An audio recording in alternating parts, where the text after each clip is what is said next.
Assalamualaikum warahmatullahi wabarakatuh. Baiklah, pada kali ini kita akan membahas mengenai langkah-langkah dalam evidence based. Sebelumnya kita sudah bahas ya video sebelumnya itu mengenai apa itu evidence based, mengapa evidence based itu penting, bagaimana sejarahnya. Nah, oleh karena itu sekarang kita akan bahas mengenai langkah-langkah dalam evidence based. Adapun langkah-langkah dari evidence praktis itu ada 4 ya. Yang pertama merumuskan pertanyaan klinis yang dapat dijawab, kemudian menentukan bukti yang terbaik, kemudian menilai bukti tersebut secara kritis, dan langkah terakhirnya adalah mengaplikasikan bukti. Pada saat ini kita cukup membahas mengenai langkah yang pertama, yaitu merumuskan sebuah pertanyaan klinis yang dapat dijawab. Atau disebut juga dengan memformulasikan pertanyaan, membuat pertanyaan. Jadi pertanyaan itu dibuat seputar apa? Apakah seputar intervensi, etiologi atau faktor resiko, diagnosis, prognosis, frekuensi, atau fenomena? Ini tergantung dari kita semua, ya. Mana yang mau masalah kita angkat. Berarti kita lihat di lingkungan tempat tinggal kita. Contohnya kasusnya tentang anemia. Nah, untuk anemia itu yang mau diangkat itu masalah tentang apa? Saya mau tahu ya apa ya penyebab dari anemia itu, apa ya faktor-faktor risiko, siapa ya yang berpotensi untuk terkena anemia. Nah, berarti pertanyaannya seputar apa? Pertanyaan seputar dari etiologi atau faktor risiko. Atau mungkin ya ibu yang lain, saya mau tahu ya apa ya asuhan yang tepat untuk anemia selain dari tablet FE, ada nggak yang lain untuk mencegah terjadinya anemia seperti itu. Berarti pertanyaan seputar apa? Seputar intervensi. Kemudian ada juga yang bertanya, dalam menegakkan diagnosa anemia itu kan kita pakai misalnya mengukur kadar HB. Kadar HB itu pakai alatnya HB Sahli. Ada nggak selain dari HB Sahli itu untuk menentukan keakuratan dari HB? Selain dari digital ada nggak yang lain? Berarti itu kita rumusan pertanyaannya seputar dari diagnosis. Kemudian mungkin ada juga yang bertanya, pada ibu yang dengan anemia, apa ya nanti risiko yang terjadi, komplikasi yang terjadi pada bayinya, pada saat bayi sudah lahir, apa yang terjadi pada bayinya, pada saat bayinya sudah 1 bulan, apa yang terjadi pada bayinya, atau mungkin pada saat bersalin, apa yang terjadi pada ibunya. Nah, berarti itu pertanyaan seputar apa? Seputar prognosis. Kemudian seputar frekuensi juga, berapa ya kejadian anemia, gitu. Berapa ya kejadian bayi yang ibu mengalami perdarahan pasca apabila dia anemia pada saat kehamilan, gitu. Berapa ya angka kejadian perdarahan pada saat dia bersalin? Berarti itu menanyakan seputar frekuensi. Dan nanti ada juga seputar fenomena. Berarti fenomena-fenomena yang berada di lapangan. Baiklah, kita akan coba lihat seperti apa cara kita merumuskan pertanyaannya. Nah, jadi dalam merumuskan pertanyaan yang tadi, ya, itu prinsipnya adalah PICO. PICO itu singkatan dari PICO, P itu populasi, I intervensi, C itu kontrol atau komparator, O adalah outcome. Jadi populasi itu adalah siapa yang berhubungan dengan masalah klinis yang ada dalam pikiran Anda. Berarti siapa? Apakah ibu hamil, ibu bersalin, neonatus, atau bayi atau balita, atau pada remaja, pada perempuan, pada laki-laki, seperti itu. Berarti kita harus tetapkan siapa populasinya. Kemudian intervensi, yaitu strategi manajemen, penjelasan atau uji yang ingin ditemukan. Ini intervensi. Kalau kontrol apa? Berarti menunjukkan sebuah strategi alternatif. Berarti selain dari intervensi itu, apa strategi alternatifnya? Apa kontrolnya? Apa pembandingnya dari intervensi tadi? Kemudian outcome. Outcome itu berarti yang menjadi perhatian. Keluarannya apa? Seperti itu. Supaya lebih paham, kita akan masuk kepada contoh-contoh ya dari masing-masing rumusan pertanyaan seputar intervensi, etiologi, diagnosis, prognosis, frekuensi, dan fenomena. Intervensi, contoh kasus, Jin, seorang wanita usia 55 tahun, sering melakukan perjalanan jauh dengan pesawat. Kakinya cenderung membengkak selama penerbangan dan khawatir dengan risiko mengalami deep vein thrombosis. Ya. dia bertanya kepada Anda, apakah harus menggunakan stocking elastis dalam perjalanan selanjutnya untuk mengurangi risiko tersebut? Nah, ini seorang pasien mengunjungi Anda, misalnya Anda adalah seorang dokternya, dia kunjungi, dia sudah lihat jurnal, atau mungkin dia mendapatkan informasi dari segelintir orang, ya. Kalau vein trombosis itu bisa diatasi dengan menggunakan stocking elastis. Vein trombosis itu berarti seperti varises, gitu ya. Berarti bisa nggak dicegah ini dengan menggunakan stocking elastis? Kebetulan ini si Jess ini dia suka sekali berkendaraan berpergian jauh dengan menggunakan pesawat. Misalnya sarapannya di Eropa, ya, kemudian makan malamnya di mana di Asia seperti itu. Jadi karena sibuknya dia, sehingga sering sekali naik pesawat dengan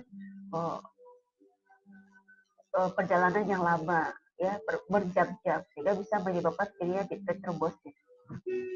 Nah, jadi dari kasus ini kita tentukan, ya, B-nya apa, I-nya apa, C-nya apa, O-nya apa. Berarti dari sini siapa populasinya? Ya, coba kita lihat.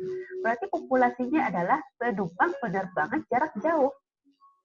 Ya, jadi P-nya itu bukan si Jess, ya. Jess itu nama orang, dan juga bukan seorang wanita, karena yang bisa berisiko ini untuk mengenai divisi ini adalah semua ini, ya, baik itu laki-laki atau perempuan, anak kecil, orang dewasa, orang tua, ya. Yang jelas orang, ya, siapa saja yang melakukan penerbangan jarak jauh.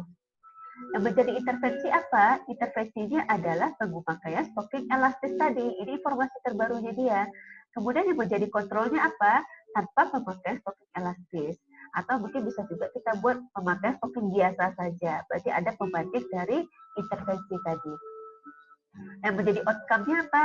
Terjadinya divisi, di vein trombosis. Jadi dari PICO ini baru kita bisa merumuskan pertanyaan, yaitu pada penumpang penerbangan jarak jauh, apakah penggunaan stocking elastis dibandingkan dengan yang tidak menggunakannya dapat mencegah divisi? Nah, berarti digabungkan, ya, P, I, C, dan O, sehingga terbentuklah suatu rumusan pertanyaan. Ini contoh kasus dari intervensi. Kemudian kita masuk contoh tentang etiologi dan faktor risiko. Nah, ini kasusnya. John datang untuk mendiskusikan tentang vasektomi. Dia mendengar kalau vasektomi dapat meningkatkan kemungkinan kanker testiskuler.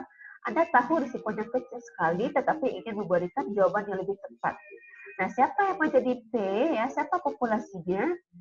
Berarti populasinya adalah lelaki dewasa, laki-laki dewasa. Jadi populasinya bukan John, ya, tapi adalah laki-laki dewasa. Yang menjadi intervensi apa, perlakuannya apa, tindakannya apa, asuhannya apa, ya, yaitu vasektomi. Berarti yang menjadi kontrol yang tidak menggunakan vasektomi. Outcome-nya apa? Outcome-nya adalah kanker testiskuler. Nah, jadi dari PICO ini kita bisa merumuskan pertanyaan. Bagi seorang laki-laki, apakah vasektomi dibandingkan dengan yang tidak vasektomi meningkatkan risiko kanker testiskuler di kemudian hari? Nah, inilah contoh rumusan pertanyaan dari kasus ini. Berarti kasus ini melihat faktor risiko dari kanker testiskuler. Apa salah satu faktor risikonya? Yaitu penggunaan vasektomi. Contoh selanjutnya tentang diagnosis. Juli usia 35 tahun, hamil 1 bulan anak kedua. Saat hamil anak pertama, Juli menjalani amniocentesis untuk mengetahui apakah bayinya menderita sindrom Down. Hasilnya negatif, namun hasilnya baru keluar pada saat usia kehamilan 18 minggu.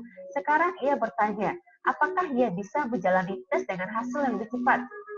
Rumah sakit menawarkan serum leukemia ditambah dengan ultrasonasi ultrasound screening untuk screening sindrom Down. Anda bertanya-tanya, apakah kombinasi tes ini dapat diandalkan seperti amniocentesis konvensional? Nah, ini pertanyaan seputar diagnosis. Nah, jadi Juli ini sekarang lagi hamil, ya, hamil kedua. Untuk hamil anak pertama, dia melakukan pemeriksaan sindrom dengan menggunakan amniocentesis.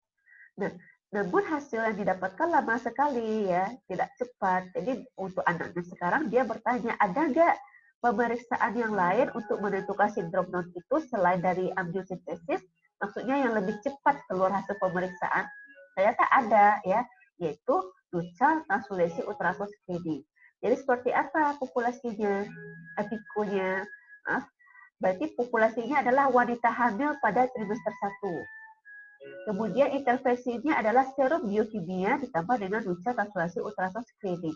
Dan kontrolnya adalah amniocentesis. Kenapa intervensinya ini? Karena ini adalah yang terbaru. Nah, sebelumnya adalah amniocentesis yang mau dilihat mana yang lebih efektif ini atau yang ini. Kemudian outcome-nya apa?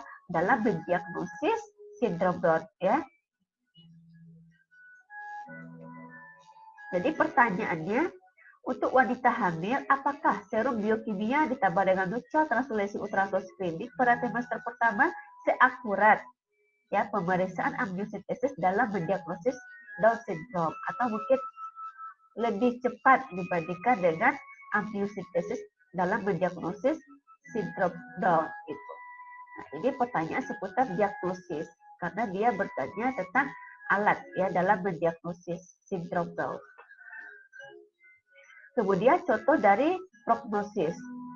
Kejang pada anak sudah biasa. Anda perlu menjelaskan risiko lanjutan setelah kejang pertama dari sebab yang tidak diketahui. Berarti prognosis melihat ini dampaknya ya. Jadi di sini cuma ada dua, hanya populasi dan outcome-nya saja. P-nya adalah anak-anak yang mengalami kejang sebelumnya dengan sebab yang tidak jelas. O-nya adalah kejang lanjutan. Kenapa tidak ada I dan I dan C? Karena di sini tidak ada perlakuan, tidak ada intervensi, tidak ada asuhan, tidak ada alat atau untuk mendiagnosis. Kalau tidak ada intervensi berarti tidak ada kontrolnya atau pembandingnya. Maka cukup dua saja, yaitu P dan O. Dari ini didapatkan ya pertanyaan pada anak-anak yang mengalami kejang sebelumnya dengan sebab yang tidak diketahui, apa risiko jangka panjang dari kejang lanjutan? Nah, berarti dia menanyai tentang kejang lanjutannya seperti apa, prognosisnya bagaimana. Jadi tidak perlu mencantumkan I dan C. Kemudian contoh dari frekuensi atau rate.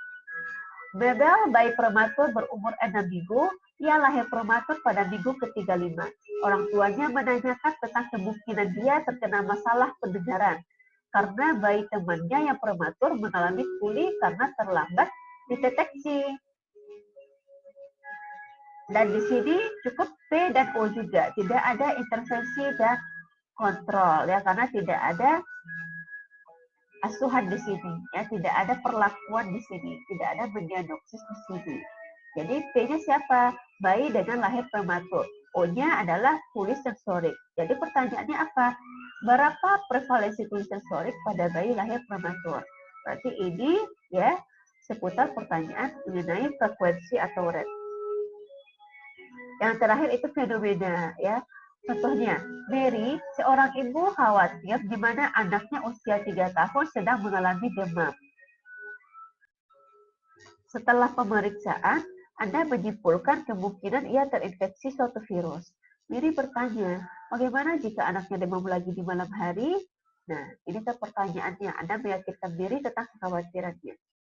Di sini juga P dan O saja, yaitu P-nya ibu dari anak yang demam, O-nya kekhawatiran pokok. Jadi rumusan pertanyaannya, pada ibu dengan anak yang demam, apakah kekhawatiran pokoknya? Nah, ini hanya berupa pertanyaan seputar fenomena, ya, bukan seputar prognosis, ya, karena ini berupa kekhawatiran ibu saja. Oke, ya, jadi itu tadi langkah, ya, langkah dari evidence base. Langkah yang pertama dalam merumuskan pertanyaan klinis yang dapat dijawab. Di mana dalam merumuskan pertanyaan klinis itu, kita bisa merumuskan pertanyaannya apakah seputar intervensi, etiologi, diagnosis, prognosis, frekuensi, ataupun fenomena. Dan ini dirumuskan dalam prinsip PICO. Populasinya siapa, intervensi apa, kontrol apa, dan outcome-nya apa. Oke, ya, semoga ilmu yang dibagi hari ini bermanfaat. Silahkan nanti ibu-ibu ya temukan apa contoh permasalahan yang ada di lingkungan sekitarnya, apakah seputar intervensi atau prognosis atau faktor risiko, dan coba dalam membuatkan dalam bentuk PICO, apa populasinya, apa intervensi, apa kontrolnya, dan apa outcome-nya. Setelah itu dibuatkan dari PICO itu seperti apa rumusan pertanyaan yang terbentuk. Demikianlah ya pembahasan kali ini. Kita akan lanjut mengenai masuk ke langkah yang kedua, yaitu menemukan bukti yang terbaik pada video berikutnya. Assalamualaikum warahmatullahi wabarakatuh.